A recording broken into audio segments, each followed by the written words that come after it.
सभी प्रेमियों को हरिओम।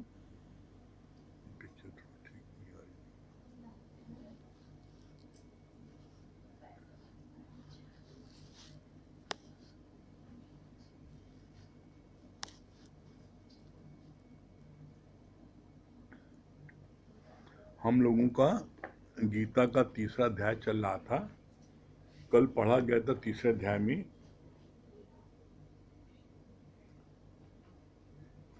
वर्तमान में भगवान को कोई नहीं पहचानता क्योंकि मानवीय विकास देखता है। जहाँ खुद खड़ा है वहाँ से दूसरों को भी जज करता है। श्वास श्वास सुमरो गोविंद, मन अंतर की उतरे चिंत। जगत में रहकर चिंता मुक्त होकर रहने के लिए एक ही उपाय है कि अपने स्वरूप की स्मृति में बने रहें। अपने तन मन धन की चिंता में मनुष्य अपना पूरा जीवन ही गवा देता है। शरीर से कर्म होगा पर अंदर से कर्ता भाव अहंकार का नाश होना जरूरी है। इस तन के सहित सब प्रभु की अमानत है। यहाँ तक कल हुआ था। उसके आगे आज है, एक बिंदु से तुम कितना भी बड़ा सर्कल बना सकते हो। ऐसे ही मैं की परिधि से मेरा है, मैं के परिधि से मेरा है। मतलब क्या हुआ यहाँ पर? बोला एक बिंदु से आप जो है घोड़े की रेस का सर्कल बना सकते हो, इतना बड़ा सर्कल बना सकते हो। अर्थात सिद्धांत क्या है? जब मैं हूं तो मेरा बेटा भी है, मेरी बेटी भी है, मेरी पत्नी भी है, मेरा पति भी है, मेरा पोता पोती सब है। मैं के बाद में सब। तो गुरु ने क्या बोला? अपनी मैं को मिटा दो। जब तुम ही नहीं हो तो तुम्हारे बेटा कहाँ से आया, तुम्हारी पत्नी कहाँ से आई, पोता पोती कहाँ से आए?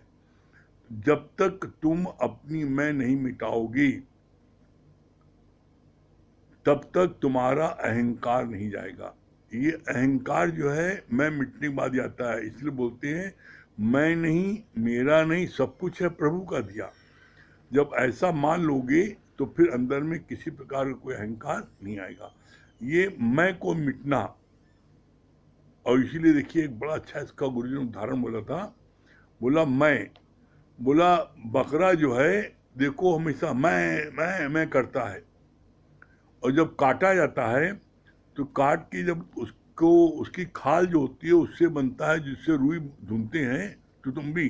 तो उसको जो है जब उसको उससे रुई धुनते हैं तो क्या होता है? उसको उसमें से क्या निकलता है? तू तू तू ही निकलता है। अरे तुम मैं बोला तभी तो हलाले गए, और जब हलाले गए तब बोला तू ही तू ही तू ही। तो इसी तरह जो व्यक्ति बोलता है मैं करूंगा, मैं देखूंगा, जो जानी मैं कुछ करता तब लगी गर्व योनि में फिरता। जिसने भी जाना मैंने ये किया तो उसको गर्व की योनि में आना पड़ेगा। मैंने कुछ नहीं किया, जो प्रभु ने शक्ति दी उसके माध्यम से हो गया। मैं कुछ करने वाला हूं नहीं। और ये सत्यता यही है कि परमात्मा की शक्ति अगर न मिले तो आप अपने हाथ से एक गिलास पानी नहीं पी सकते। जब वो शक्ति देता परमात्मा, और बोलते मैंने किया। अगर तुम करने वाले होते तो जब बीमार पड़े रहते हो तो उठ के एक गिलास पानी पी लो, देखो उस समय कैसे कहते हो, अरे भैया एक गिलास पानी दे दो, कैसा काके कहते हो। तो ये जो है, इस बात को आप जान जाओगे कि सब कुछ परमात्मा की शक्ति के बलवत होता है, तो आप अपनी मैं नहीं करोगे। फिर बोला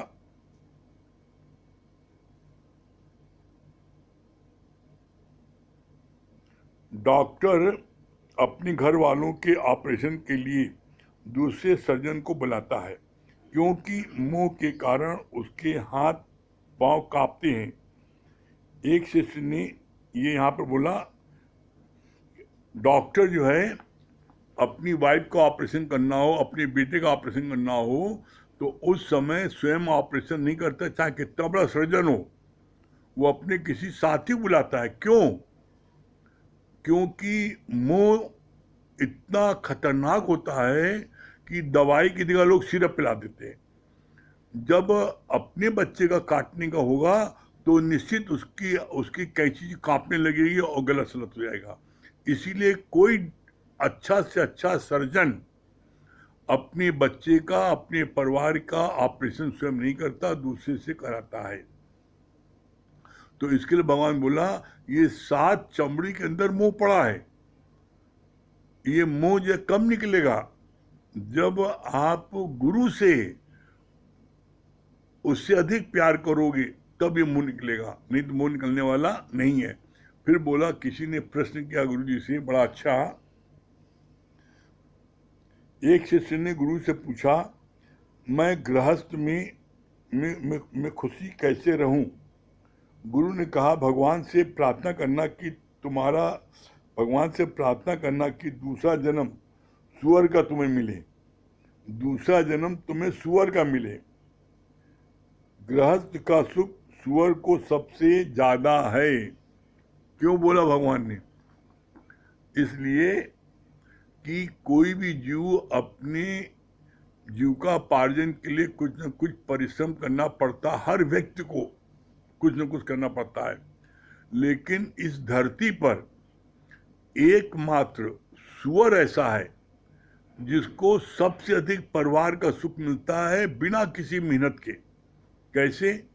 बोला, सुअर के 16 बच्चे होते हैं और 16 बच्चे को लेकर के वो नाले में पड़ा रहता है। नाले में देखो आप, सुअरिया नाले पड़े होंगे और उनके 16 बच्चे सब अगल बगल लपटे रहेंगे। वो कहीं जाता नहीं ना, उसका भोजन क्या है?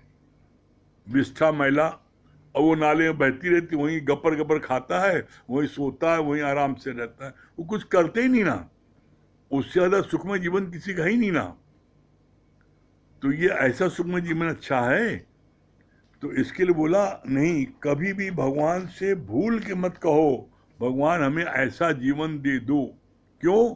क्योंकि जितनी तुम्हारी सोच है तुम उसके अनुसार मांगोगे। यहां पर कभी भी अगर जब मन न माने, बिना मांगे, पहली बात तो नहीं मांगना चाहिए। क्यों? बिन मांगे मोती मिले, मांगे मिले न भी। और यदि मान लो मांगने की बहुत तीव्र इच्छा है, बिना मांगे नहीं रह पा रहे हो, तब उसका उपाय है। उसका उपाय क्या है? बोला, तब भगवान से बोलो, जही विधि नाथ होइत मोरा, करहूं सुबेग दास मैं तोरा, और सो तुम जानू अंतर्यामी, और पूर्वहु मोर मनोरथ स्वामी। तब भगवान से ये प्रार्थना करो, कहो, भगवान जय विधिनाथ हो हित मोरा, हे प्रभु, हे नाथ, जिससे मेरा हित हो, करूं सुबेग दास मैं तोरा, मैं आपका दास हूं, उसको यथाशीघ्र करो। सो तुम जानू अंतर्यामी, पूर्वो मोर मनोरथ स्वामी। मेरी किस चीज में भलाई है, मेरी किस चीज में उन्नत है, आप जानते हो, आप उस चीज को यथाशीघ्र करो। कभी भूल के न कहो हमको ये दे दो। क्यों? क्योंकि भगवान से तुम अगर कुछ मांगते हो, मालूम क्या है? तुम कल्याण की जगह काल को मांगते हो।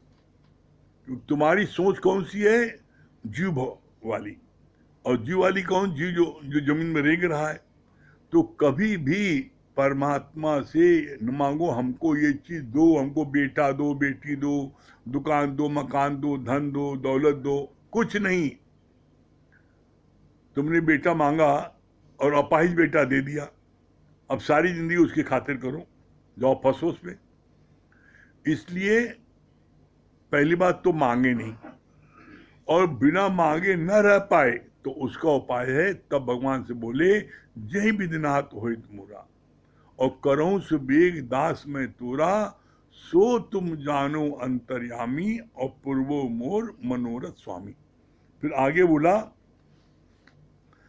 मन जिस जीत लिया, मान जगत बिच पाया। अर्थात क्या हुआ? जिसने अपने मन को जीत लिया, जगत में उसको मान मिलता है। जब वो राजा जो है बहुत से राज्य को जीत के आया और अपने माँ के पास आया, तो उसको जो है उसको बोला आओ जगजीत।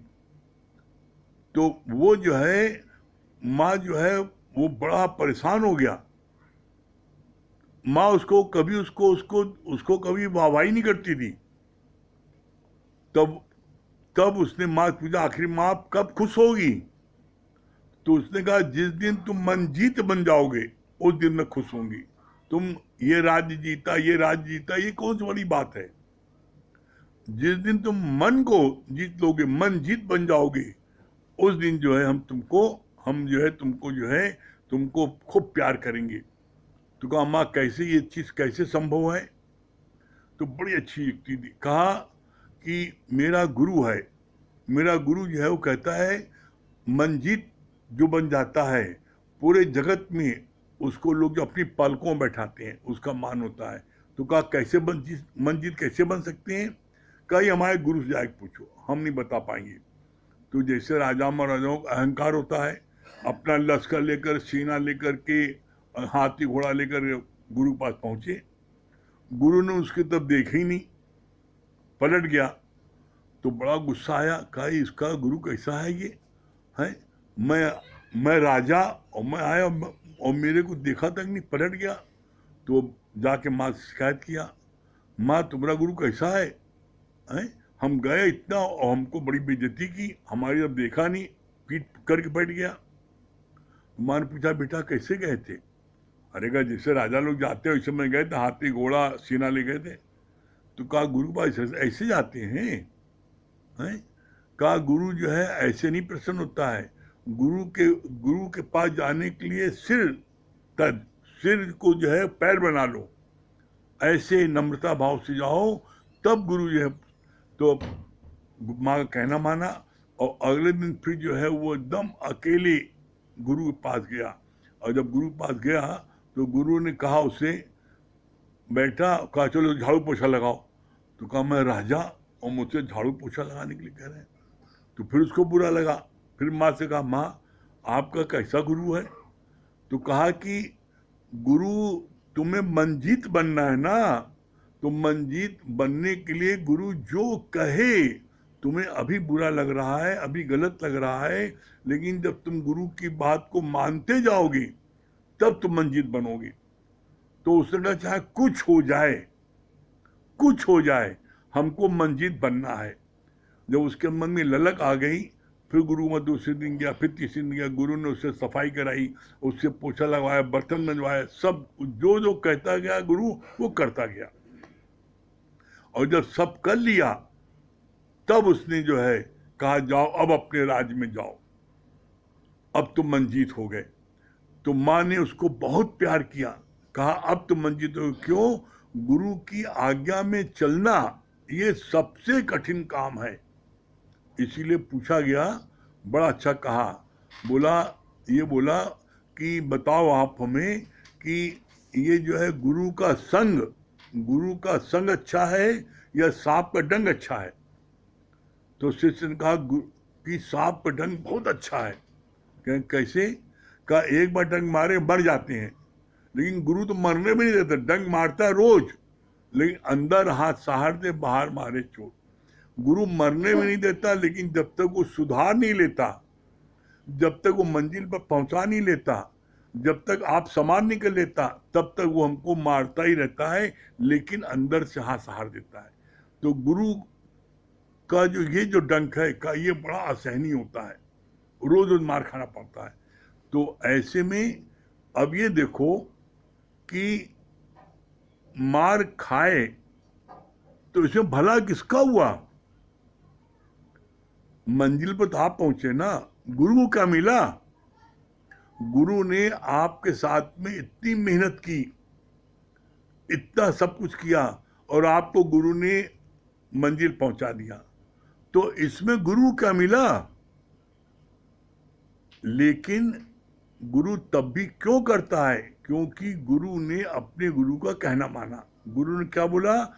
जैसे हमने तुमको मंजिल पर पहुंचाया है वैसे तुम भी किसी एक को मंजिल पहुंचा के दिखाओ। तो ऐसे में पता लगता है कि कितनी मेहनत लगती है किसी एक को बनाने में। तो इस चीज को जब आप जानोगे तो आपको गुरु की कदर होगी और तब गुरु की आप आज्ञा में चलोगे। फिर आगे बोला, पहले हम शांति की इच्छा करते थे, अब गुरु बोलता है कि पहले अपनी अशांति का कारण ढूंढो। कितना बढ़िया बात बोली है ये।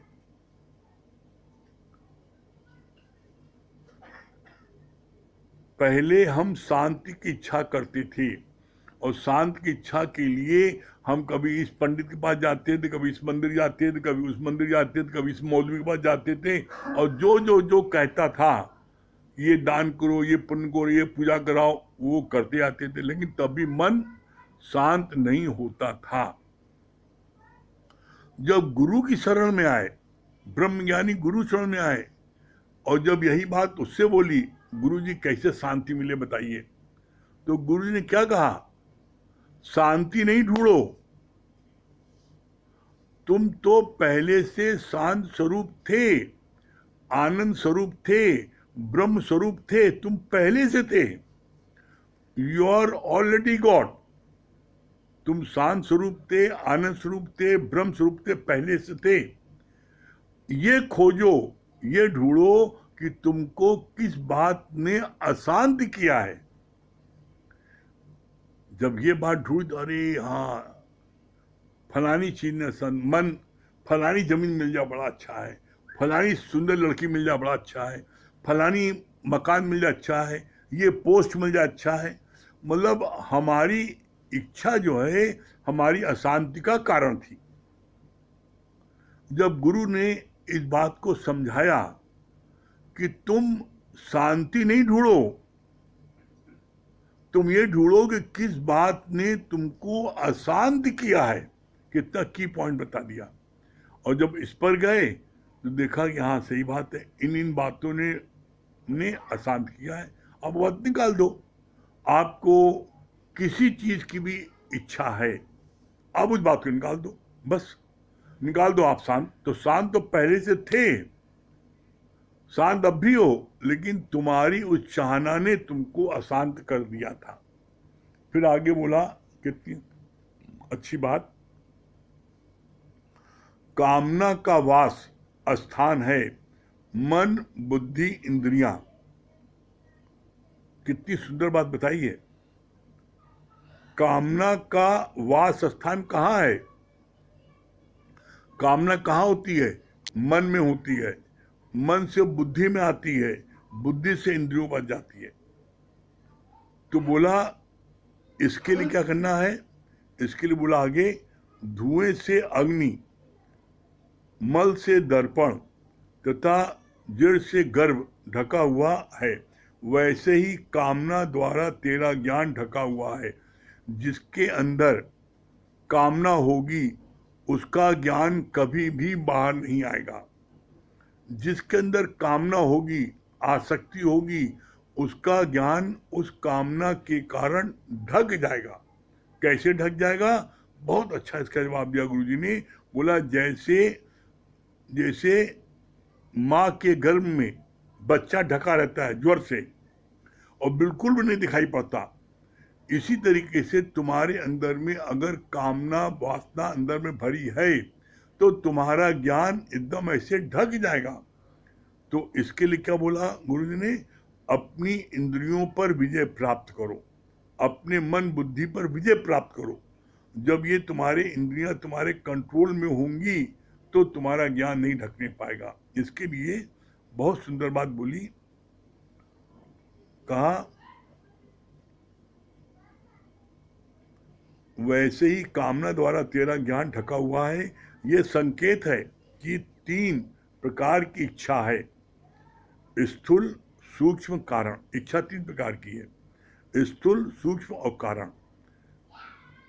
स्थूल क्या है? ऊपरी इच्छा, खाने की, पीने की, कपड़ा पहनने की इच्छा तो छूट जाती है ज्ञान सुनने से। फिर है मन में दबी हुई भोगों की लालसा। बोला ये भी जो है मन में क्या है, मतलब अंदर भोगों की लालसा, ये भी जो है छूट जाती है। और लेकिन क्या है? बोला ये तीसरी कारण शरीर में ढकी जो कभी कभी समय आने पर प्रकट हो जाती है। अग्नि के ऊपर, बहुत अच्छी बात है, ध्यान सुनिए आप लोग, अग्नि के ऊपर धुआं हो तो भी आग दिखती है थोड़ी बहुत, दर्पण भी धूल भरा है तो भी अपना अस्क चेहरा कुछ हद तक दिखता है दर्पण में, पर जैसे बच्चा पेट में बिल्कुल ढका हुआ है, ऐसे ही कारण शरीर में भी कई प्रकार का अज्ञान कामनाएं छुपी पड़ी हैं जो प्रकट रूप से दिखने में नहीं आती हैं। जब तुम शांत बैठते हो तो मन भगवान की ओर जाने की बजाय जगत में चक्कर लगाता है। सालों की बीती बातें याद आती हैं। एक व्यक्ति बैठा तो था पूजा घर में, पर मन में से जूतों की खरीद कर रहा था। बोला, कितनी अच्छी बात बोली कि जब तुम शांत बैठते हो तो जहां तुम्हारा मन है उधर ही घूमता है। तो एक व्यक्ति सेठ जी को पूछने आए घर में कि सेठ जी हैं, तो उनकी पत्नी ने बोला, वो बड़ा खुश हुआ। सेठ खुश क्यों हुआ? वो सोचा कि हमारी पत्नी बताएगी कि सेठ जी पूजा कर रहे हैं तो हमारा नाम होगा, पूजा कर रहे हैं। तो सेठ जी बैठे थे पूजा कोठी में, तो उनकी पत्नी ने क्या बोला, बोला कि वो जूता खरीदने गए हैं, जूता बदलने गए हैं। तो पति को बड़ी गुस्सा आई, उठा और बड़ी जोर से बिगड़ा अपनी पत्नी पर कि तुम जो है, तुमने क्या बोला, हम जूता बदलने गए हैं, हम पूजा कर रहे, तुमने क्यों नहीं कहा मैं पूजा कर रहा था? तो इतनी अच्छी बात बोली पत्नी ने, कहा सच सच बताओ कि कल जो तुम जूता खरीद के लाए थे, एक 7 नंबर का था, एक 8 नंबर का था, तो तुम्हारे मन में आ रहा था कि कल जैसी दुकान खुलेगी तो जूता बदलेंगे, तो बताओ तुम मंदिर में बैठ कर ये सोच रहे थे कि नहीं? तो हाँ, सोच तो यही रहा था। तो मैंने क्या गलत कहा? तो बोला कि एकांत में जब बैठो तो हर समय, बोला, पी की पचर में या पी के पचार में, ऐसा करोगे तो तुमको आनंद की प्राप्त होगी। आप करके देखो, आप गुरु की बात को मान के देखो और आपको फायदा न हो और आप मंजिल तक न पहुंचो, तो आप कहना निश्चित आप मंजिल तक पहुंचोगी, निश्चित पहुंचोगे। करके देखो आप, ठीक है? हाँ, ये पहले ये किसको मिलाया है? संजय भैया क्या बता रहे हैं? हाँ, जब भी टाइम खाली मिले तो पी के पचर में पीठ के परमात्मा के हमेशा ध्यान करना चाहिए, और हमेशा गुरु के वचनों का चिंतन मनन करना चाहिए। हाँ। अच्छा। और मालवी जी क्या सुना आपने? दे दूं भाई। हाँ, मालवी जी क्या बता रहे, क्या सुना?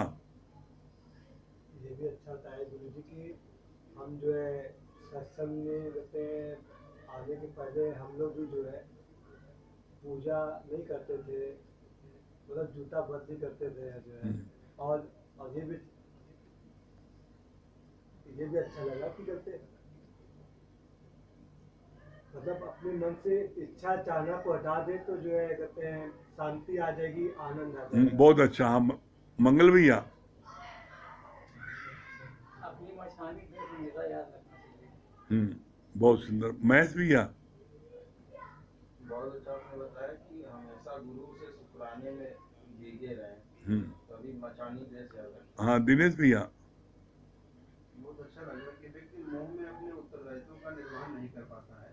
जैसे वो डॉक्टर के बारे में था कि चाहे डॉक्टर कितना ही बड़ा क्यों न हो, लेकिन अपने परिवार के लोगों का वो सर्जरी नहीं कर पाता। पंकज भैया। सही बात है, गुरु के शुक्राने हमेशा जुड़े रहना चाहिए। हाँ, अनुज भैया। ये अर्पित भैया। ये बात अच्छी लगी ना कि आपने बताया कि सांप का रंग अच्छा कि गुरु का सांप का डंग अच्छा है, गुरु का संग अच्छा। सांप का डंग अच्छा है, इसमें बताया कि एक बार काटेगा मर जाएंगे। गुरु गुरु को रोज मारता है, रोज बहुत अच्छे। हाँ अमित भैया। ये बात बहुत अच्छी लगी कि जैसा बताया कि जब तक अंदर कोई भी इच्छा रहेगी तब तक ज्ञान प्रकट नहीं हो सकता। जैसा उदाहरण दिया ना कि माँ के गर्भ में ऐसे बच्चा होता है लेकिन वो प्रकट नहीं होता है, वो अंदर दिखता नहीं है। जितना जब तक एक भी इच्छा अगर आपके अंदर है तो ज्ञान जो है प्रकट नहीं। हाँ अनुज भैया।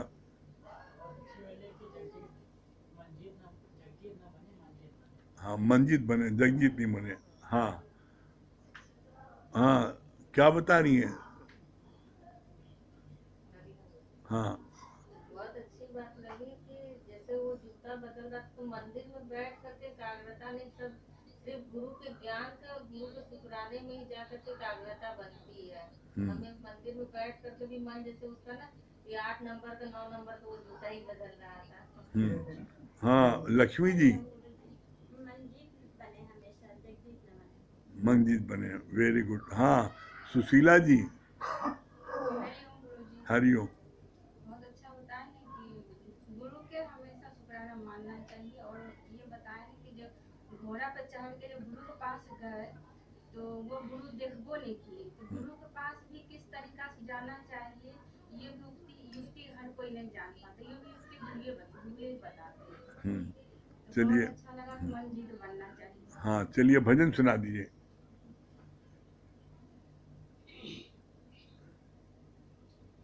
चरणों में तेरे रह कर भगवन प्यार ही प्यार मिला।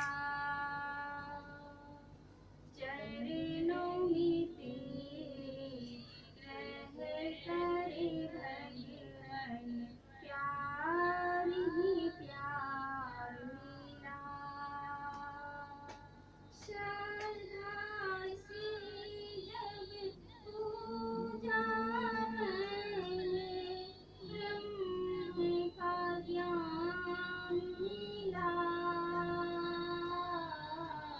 चरणों में तेरे रह कर भगवन प्यार ही प्यार मिला। तुमसे कैसी प्रीत लगी कि छूटा जग मुझसे।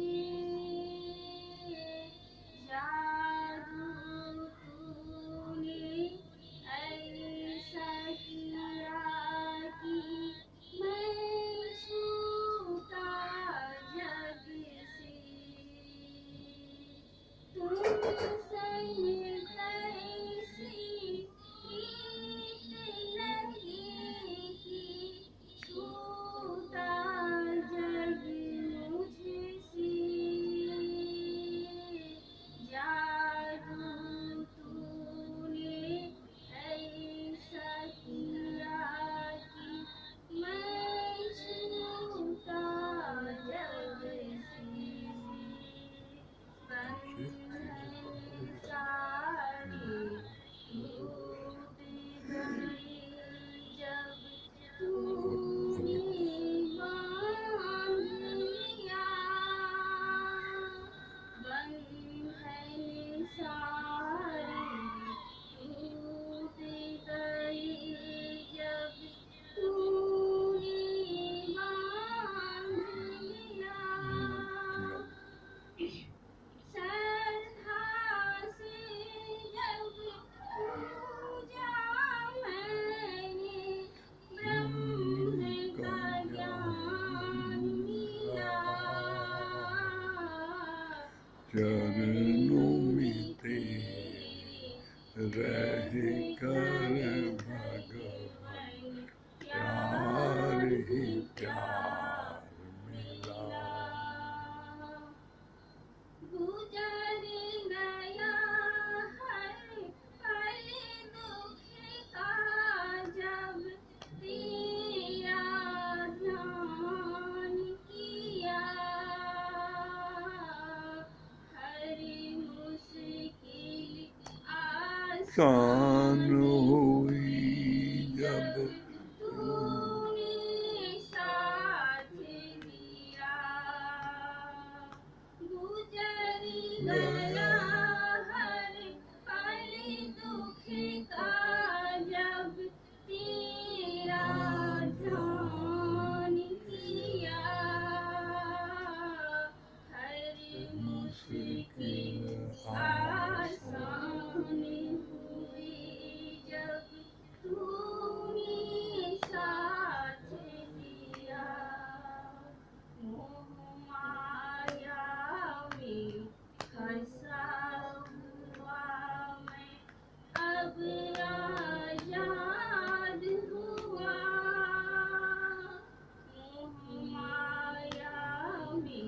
फंसा हुआ अब आजाद हुआ। दासे जब पूजा मैंने ब्रह्म का ज्ञान मिला। चरणों में तेरे रह कर प्यार ही प्यार मिला। जीना मरना सीखा हमने जग में जी करके। जीते जी मर जाना कैसा सीखा अब तुझसे। जीते जी मर जाना कैसा सीखा अब तुझसे। तू ही है अब माझी मेरा नैया पार लगा। तू ही है अब माझी मेरा नैया पार लगा। श्रद्धा से जब पूजा मैंने ब्रह्म का ज्ञान मिला। चरणों में तेरे रह कर भगवन प्यार ही प्यार मिला। जहर भी पीना कह दे अगर तो वो भी पी लेंगे। राजी जिसमें तू है भगवन वैसे जिएंगे। जहर भी पीना कह दे अगर तो वो भी पी लेंगे। राजी जिसमें तू है भगवन वैसे जिएंगे। बिन पिए मदहोश हुआ ये कैसा जाम पिया। बिन पिए मदहोश हुआ ये कैसा जाम पिया। दासे जब पूजा मैंने ब्रह्म का ज्ञान मिला।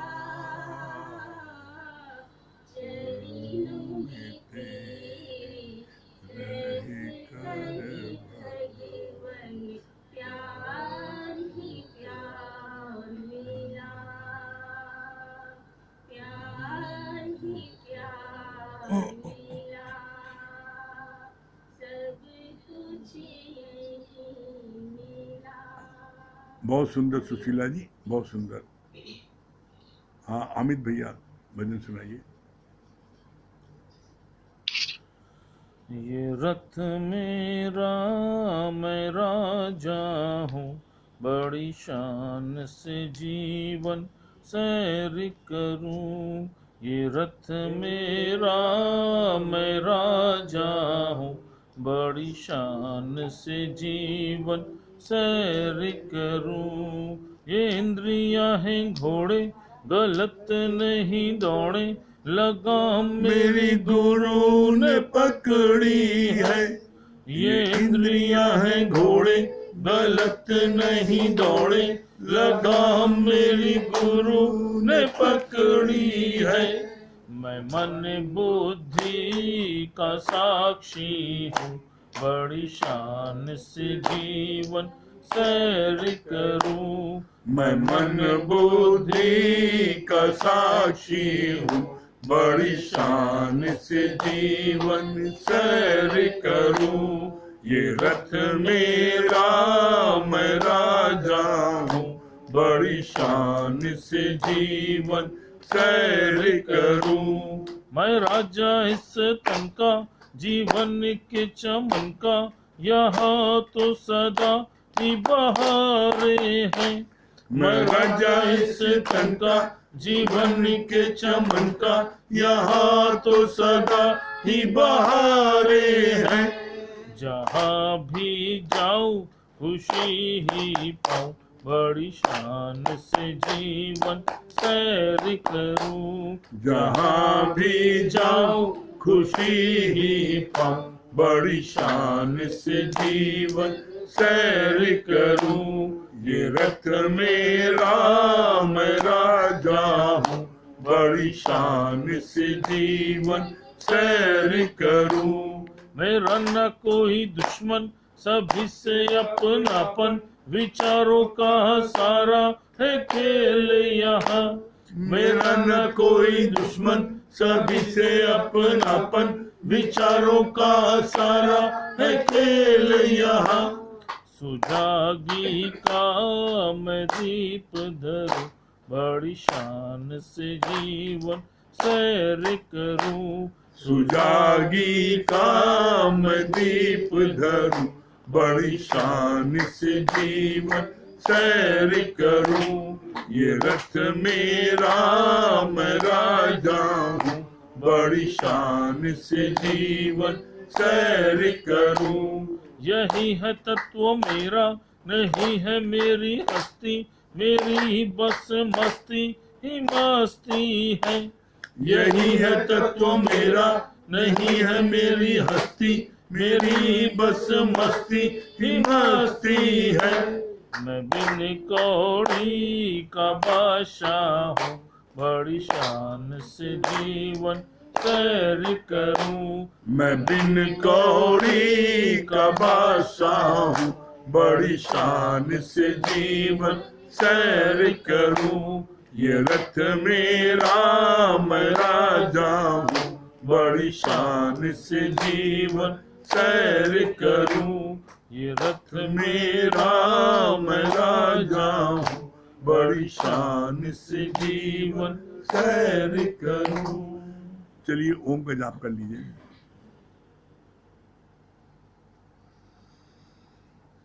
ओम